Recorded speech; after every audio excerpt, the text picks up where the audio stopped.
4.5 வருஷம் ஆச்சு, 4.25 வருஷத்துக்கு மேல ஆகுது. இப்போ ஒவ்வொரு வீட்டு கதவையா தட்டி உங்கள் கனவுகளை சொல்லுங்கள்,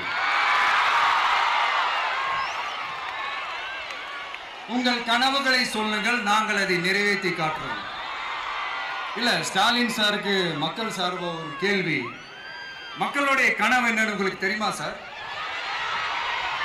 அது சரி, அவங்க என்ன நினைக்கிறாங்கன்னு உங்களுக்கு தெரியாது, அதுக்கப்புறம் எப்படி அவங்க கனவுகளை பத்தி உங்களுக்கு தெரியும். மக்களோட கனவு என்னன்னு நான் சொல்லட்டுமா சார்?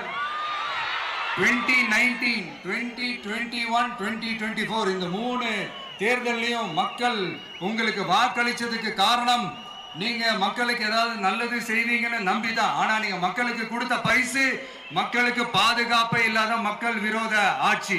அந்த மக்கள் விரோத ஆட்சியை அகற்றிட்டு அந்த இடத்தில் தமிழக வெற்றி கழகத்தை ஆட்சி பீடத்தில் அமைக்கணும் அப்படின்றதுதான் மக்களுடைய ஒரே கனவு.